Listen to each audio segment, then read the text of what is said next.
बिस्मिल्लाहिर्रहमानिर्रहीम। अस्सलाम वालेकुम स्टूडेंट्स।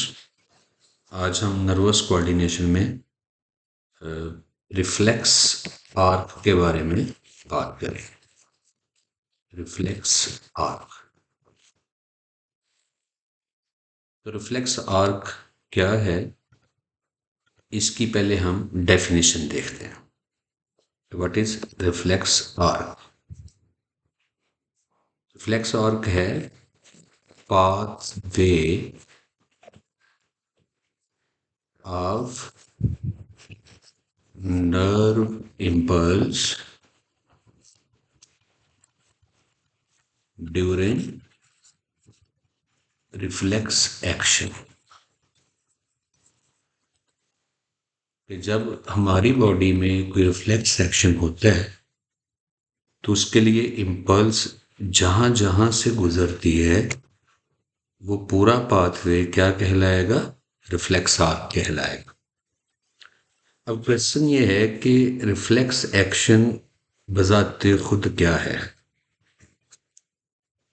किसी स्टिमुलस की वजह से सडन इनवॉलंटरी एक्शन शो हो तो ऐसे एक्शन को रिफ्लेक्स एक्शन कहा जाएगा।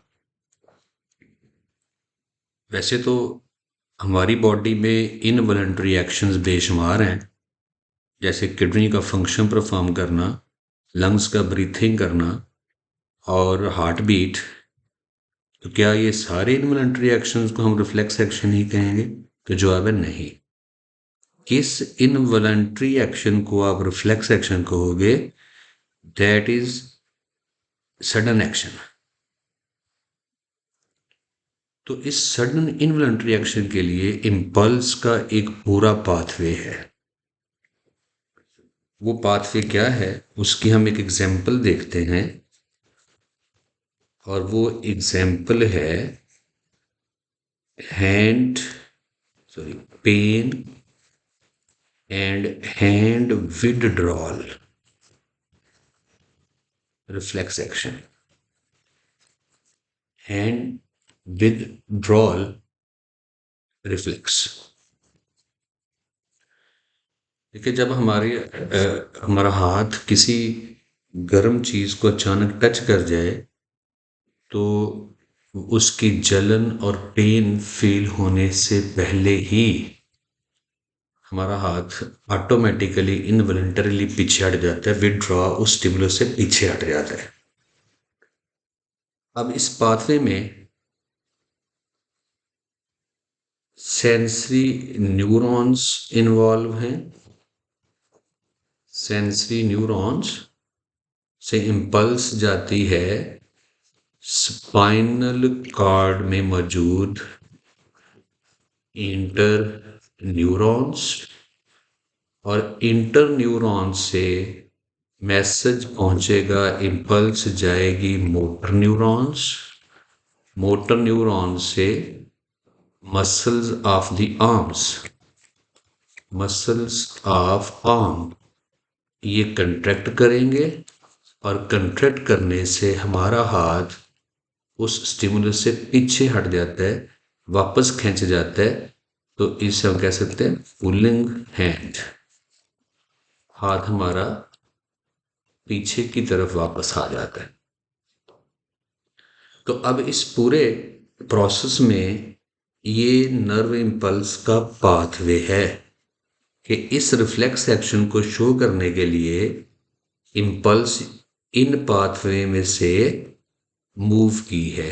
तो this whole pathway is known as reflex arc. इस तरह के जो रिफ्लेक्सेस हैं ये हमारी बॉडी का डिफेंस है। क्या ही खूब होता कि पहले हमारा हाथ जलता, फिर पेन फील करते, फिर हम हाथ वापस खींचते, तब तक तो बहुत नुकसान पहुंच जाना था हमारे हाथ को। तो ये जलन और पेन महसूस करने से पहले पहले without your thoughts, without thinking, unconsciously आपका हाथ पीछे खींच लिया गया है। तो this is actually your defence. तो अब इसमें इंपॉर्टेंट चीज ये है कि ब्रेन डायरेक्टली इन्वॉल्व नहीं है इस एग्जाम्पल में। इसमें स्पाइनल कार्ड अपना रोल प्ले। इसी पूरी सिचुएशन को हम एक डायग्राम की मदद से समझ लेते हैं। ये हमारे पास ह्यूमन बॉडी आउटलाइन है, दिस वन।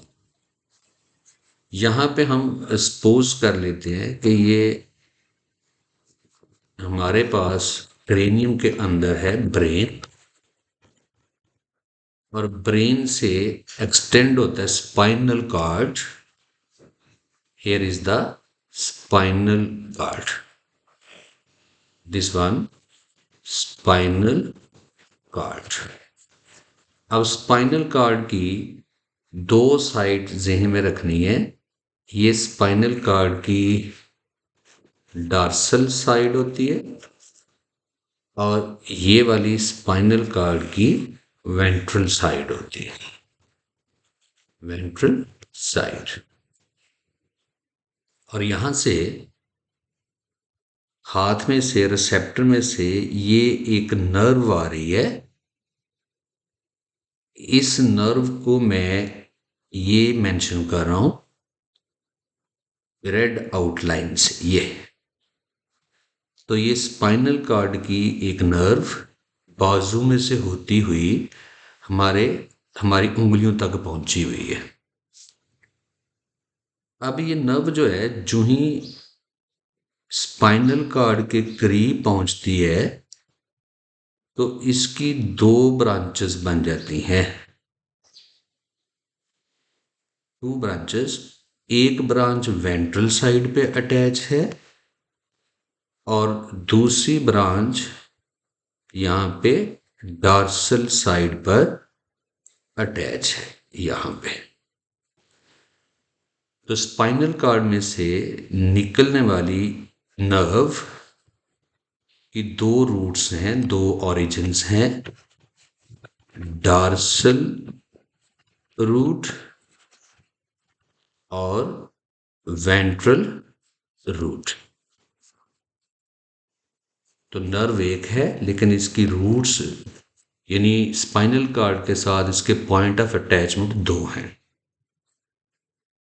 अब इस स्पाइनल कार्ड, इस नर्व ने मिलकर इस रिफ्लेक्स एक्शन को कंट्रोल करना है। अब ये रिफ्लेक्स एक्शन कंट्रोल कैसे होगा उसको जरा देखते हैं। ये फिंगर टिप में हमारे पास एक रिसेप्टर है, pain receptor. Here is the pain receptor. अब इस पेन रिसेप्टर पर स्टिमुलस अप्लाई हुई है। वो कोई हॉट ऑब्जेक्ट हो सकती है, या वो कोई पिन हो सकती है, कोई निडल हो सकती है। तो जो ही स्टिमुलस अप्लाई होगी तो यहां से सेंसरी न्यूरॉन ये इस नर्व में से गुजरा है, और डॉर्सल रूट में इधर इसका गैंग्लियन पड़ा हुआ है, न्यूरॉन का, सेंसरी न्यूरॉन का गैंग्लियन पड़ा हुआ है। Here is the sensory neuron, और डॉर्सल रूट पे उसका गैंग्लियन। फिर इसमें से एक फाइबर स्पाइनल कार्ड के अंदर अटैच है। तो जो ही स्टिमुलस अप्लाई होगी तो सेंसरी न्यूरॉन में से इंपल्स पहले डॉर्सल गैंग्लियन में पहुंचेगा, और गैंग्लियन न्यूरॉन की सेल बॉडी का कॉम्बिनेशन या एग्रीगेशन होता है।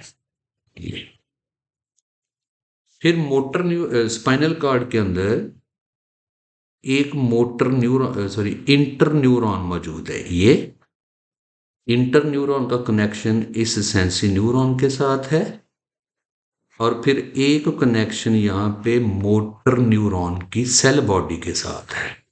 ये है cell body of motor neuron. फिर मोटर न्यूरॉन का एक्सॉन वेंट्रल रूट में से गुजरता हुआ नर्व के थ्रू बाजू के मसल के साथ जाके अटैच हुआ होता है। तो जो ही मोटर न्यूरॉन के थ्रू इस मसल को इंपल्स पहुंचेगी तो ये मसल कंट्रैक्ट करेगा और हमारा हाथ इस स्टिमुलस से अवे मूव कर जाएगा। तो इसमें सेंसरी न्यूरॉन भी इन्वॉल्व है, स्पाइनल कॉर्ड के अंदर पड़ा हुआ इंटर न्यूरॉन भी मौजूद है और फिर मोटर न्यूरॉन भी मौजूद है।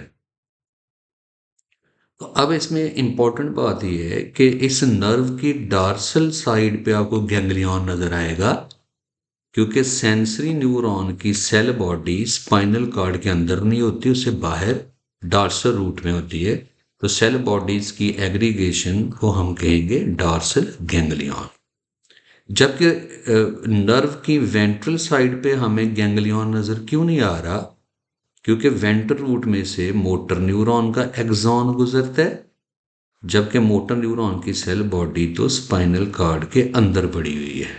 इसलिए स्पाइनल कॉर्ड की इस पूरी नर्व में डार्सल साइड पे तो गैंग्लियन होगा, लेकिन वेंट्रल साइड पे कोई गैंग्लियन आपको नजर नहीं आएगा। तो that is the reflex arc.